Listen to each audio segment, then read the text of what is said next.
پوچھیں تاکہ اگلا سیشن نہ کرنا پڑے، ٹھیک ہے نا؟ اچھا، تین یہ سوالات سارے تقریباً ایڈریس ہو گئے ہیں آپ کے ذہن میں رہتا ہے؟ ایک سوال کیا تھا نا انہوں نے کہ امام حسین علیہ السلام پہ رونے کی جو ہے نا اس کو وہ تو سر آپ نے بتایا تھا گریا کرنا نا، وہ میرا جب ایڈریس ہو گیا تھا نا، انہوں نے کہا تھا ان کا سوال یہ تھا کہ میں آپ بتا دیتا ہوں بھائی، آپ سوال ماتم کرنا، چھرا سینہ کو بھی کرنا. جی جی، یہ فرمایا کہ جو بھی شخص حضرت حسین علیہ السلام کی شہادت بیان کرے، خود بھی روئے اور دوسروں کو بھی رلائے، اس کے تمام گناہ معاف کر دیے جاتے ہیں اور اس کے لیے جنت واجب ہو جاتی ہے. تو یہ ایک اظہار کیا ہے؟ اظہار تعجب ہے. یہ کیسے ہو سکتا ہے کہ انسان اگر امام حسین علیہ السلام کے لیے روئے، امام حسین علیہ السلام کے لیے گریہ کرے تو اس کے گناہ معاف ہو جائیں، اس کے لیے جنت واجب ہو جائیں. دیکھیں میرے محترم ناظرین، اس کا جواب یہ ہے کہ جو چیز اللہ کے لیے جائز نہیں ہے، اللہ نہیں کرتا، وہ ظلم ہے. لیکن تفضل وہ اللہ اس کی مرضی ہے، ٹھیک ہے؟ اللہ ظلم نہیں کر سکتا. ایک بے گناہ شخص کو جہنم لے کے جائے، یہ اللہ تعالیٰ نہیں کر سکتا. نبی کریم صلی اللہ علیہ وسلم کو ان کو جہنم لے کے جائے، شیطان کو جنت لے کے جائے، ٹھیک ہے نہیں؟ اللہ یہ نہیں کر سکتا.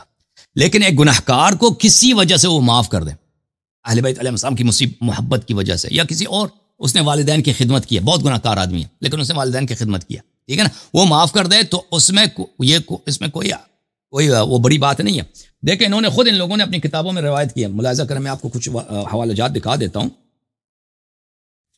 چل کون سی نمبر 4،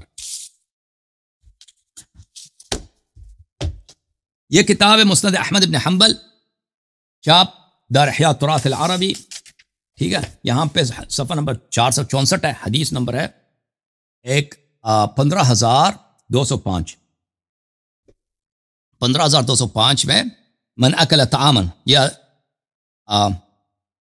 سہل بن معاذ بن انس الجہنی نے اپنے والد سے روایت کی ہے کہ رسول صلی اللہ علیہ وسلم نے فرمایا کہ جو شخص کھانا کھائے ثم قال الحمد للہ الذی اطعمنی هذا ورزقنی من غیر حول منی ولا قوة، جو شخص یہ کھانا کھا کے یہ کہہ دے الحمدللہ، یہ بقیہ دعا جو ہے ایک سطر سے بھی کم ہے، غفر اللہ له ما تقدم من ذنبه، اللہ تعالیٰ اس کے سارے گناہ معاف کرتا ہے، اللہ تعالیٰ اس کے سارے گناہ معاف کر دیتا ہے. یہ ایک حدیث، ٹھیک ہے نا؟ تو اگر کوئی شخص وہ یہ ایک عام سا جملہ ہے بھائی الحمدللہ کہہ دے، اس کے سارے گناہ معاف ہو جاتے ہیں. میں آپ کے لیے ایک مزید حدیث دکھا دوں. یہ مسند احمد بن حنبل جی. سبحان اللہ و بحمدہ سبحان اللہ العظیم، جو پڑھتا تو اتنے سال گھوڑا دوڑائے تو وہ جنت اس کو. بالکل. جزء سادس، یہ جزء نمبر 6 ہے، صفحہ نمبر 250. اس طرح کے روایات بہت ہیں. بھلے من صلی سجدتین لا یسہو فیہما، جو دو نماز کے 2 سجدے بجا لائے اس میں کوئی سہو نہ کرے، غفر اللہ له ما تقدم من ذنب، اللہ اس کے سارے گناہ معاف کر دیتا ہے. اس طرح کے حدیث بہت سارے ہیں، ٹھیک ہے نا؟ اچھا گناہ معاف کر دیتا ہے، جنت لے کے جاتا ہے کسی بہانے سے. تو یہ جی، تو یہ لیکن امام حسین علیہ السلام کے متعلق، گریہ کے متعلق جتنی تاکید ہے اور اس میں جتنا ثواب بیان کیا اہل بیت علیہ السلام نے، یہ بہت زیادہ ہے. اس میں شک وہ حوالہ ہے وہ آپ کی ذہن میں نظر میں وہ بے شمار ہے نا. وہ محرم سے پہلے میرے آپ جائیں نا ادھر، میرے تقریرات کو ادھر میں نے بہت بیان کیا. اچھا، ایک اور سوال میں آپ کی خدمت میں عرض کروں کہ وہ سیاسی سوالات اتنے نہیں تھے، انہوں نے پاس کیے تو وہ ہم بھی کہتے ہیں چلو اس کو چھوڑیں. انہوں نے حدیث الاشباح کا ذکر کیا تھا نا کہ من اراد ان ينظر،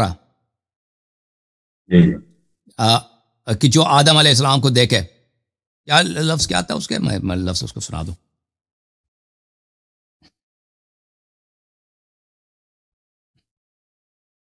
رسول اللہ صلی اللہ علیہ وسلم ایک جماعت کے ساتھ تشریف فرماتے، حضرت علی آتے دکھائی دیے. رسول صلی اللہ علیہ وسلم نے فرمایا جس کو آدم کو اپنی خلقت میں، نوح کو اپنی حکمت میں اور ابراہیم کو اپنے حلم میں دیکھنا ہو تو علی علیہ السلام کو دیکھنا. یہ مسلم اور بخاری اور باقی صحیح ستہ میں ہے. تو ملاحظہ کریں میرے محترم ناظرین، میں آپ کو دکھا دیتا ہوں یہ بخاری اور مسلم کی شرط پر. بخاری اور مسلم کے استاد احمد بن حنبل کے استاد عبد الرزاق نے روایت کی ہے بخاری اور مسلم کے شرط پہ صحیح سند کے ساتھ. یہ کس کتاب میں؟ یہ کتاب ہے معجم الادباء، یاقوت حموی کا ہے. یاقوت حموی خود شیعہ نہیں تھا، یاقوت حموی خود امیر المومنین علیہ السلام کا دشمن تھا، ناصبی تھا.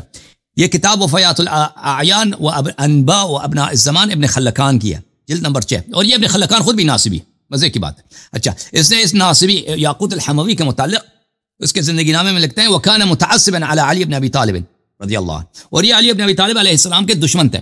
پھر اس کا واقعہ سناتا ہے کہ شام میں اس کی وہ لڑائی ہو گئی ہے، وہاں پہ مناظرہ ہوا تھا اس کا، تو اس نے امام علی علیہ السلام کے متعلق غلط جملے بولے تھے، تو اس کی وجہ سے اس کو بھاگنا پڑا، اور ایسا بھاگنا پڑا کہ اس کو جان کا خطرہ ہو گیا تھا۔ پھر یہ عراق بھی نہیں آیا، بغداد میں بھی ڈرتا، تو سیدھا چلا گیا کہاں پہ، چلا گیا مرو کی طرف، اور مرو میں کچھ سال رہا، پھر چلا گیا وہاں سے چلا گیا خوارزم، یعنی موجودہ جو قرغیزستان ہے، قزاقستان ہے، وہاں چلا گیا تھا، وہاں پہ بہت عرصے رہا تھا یہ۔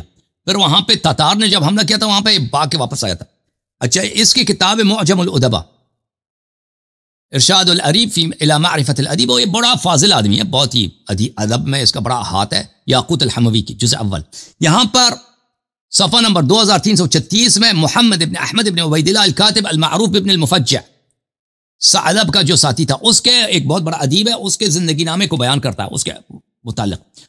پھر اس کے سوانح حیات میں کہتا ہے کہ اس کا ایک قصیدہ ہے، وَلَهُ قَصِيدَةُ ذَاتِ الْأَشْبَاهِ، وَلَهُ قَصِيدَةُ ذَاتُ الْأَشْبَاهِ وَسُمِّيَتْ بِذَلِكَ الْأَشْبَاهِ لِقَصْدِهِ فِيمَا ذَكَرَهُ مِنَ الْخَبَرِ الَّذِي، کہتے ہیں اس کا قصیدہ ذات الاشباہ اس لیے کیا کہ اس میں شباہت کا ذکر ہے۔ کس شباہت کی بات کر رہے ہیں؟ ہاں، کہتے ہیں وہ حدیث جو عبد الرزاق نے معمر سے، زہری سے، سعید بن المسیب سے، ابو ہریرہ سے روایت کیا۔ عبد الرزاق نے معمر سے، زہری سے، سعید بن المسیب، ابو ہریرہ سے، یہ سند بخاری کی سند ہے۔ میں آپ کو بخاری کی یہ سند آپ کو دکھا دوں پہلے، پھر چلتے ہیں آگے۔ یہ صحیح بخاری ہے، ملاحظہ کریں یہاں پر حدیث نمبر 4، اور یہ بہت زیادہ ہے یہ سند بخاری میں، مسلم میں، وہ نہایت اعلیٰ سند ہے۔ عبد الرزاق معمر عن سعید بن المسیب عن صحابی ما عن ابی ہریرہ مثلا، یہ سب افاضل ترین تابعین ہیں جو کسی صحابی سے نقل کرتے ہیں۔ اچھا، عبد الرزاق اخبرنا معمر عن الزہری عن سعید بن المسیب عن ابی ہریرہ۔ اچھا، خبر کیا ہے، حدیث کیا ہے؟ کہتے ہیں وہ یہ ہے، عبد الرزاق نے معمر سے، زہری سے، سعید بن مسیب، ابو ہریرہ سے روایت، قال قال رسول اللہ صلی اللہ علیہ وآلہ وهو فی محفل من اصحابہ، وہ صحابہ کے ایک محفل میں تھے، رسول صلی اللہ علیہ وسلم نے فرمایا، ان تنظروا الی آدم فی علمہ، اگر تم دیکھو آدم کو اس کے علم میں، ونوح فی ہمہ، اور نوح کو اس کے ہم میں، یا یہ فہم ہو سکتا ہے یا ہمت ہو سکتا ہے، وابراہیم فی خلقہ، اور ابراہیم علیہ السلام کو اس کے اخلاق میں، وموسیٰ فی مناجات، موسیٰ اس کی مناجات میں، وعیسیٰ فی سنہ، فی سنہ، عیسیٰ اس کی سنت میں، ومحمد صلی اللہ علیہ وآلہ فی ہدی و حلم، اور محمد صلی اللہ علیہ وسلم اس کی ہدایت اور اس کے حلم میں۔ فانظروا الی ھذا المقبل، تو دیکھو اس نوجوان کی طرف جو آ رہے ہیں، فتطاول الناس، لوگوں نے گردن اٹھا کے دیکھا، فاذا هو علی بن ابی طالب علیہ السلام، علی بن ابی طالب علیہ السلام تشریف لا رہے تھے، ٹھیک ہے نا۔ یہ حدیث بشرط بخاری مسلم صحیح ہے۔ اچھا، اور یہ حدیث بہت سارے صحابہ سے مروی ہے، اور اکابر جماعت مخالفین نے اپنی کتابوں میں روایت کیا۔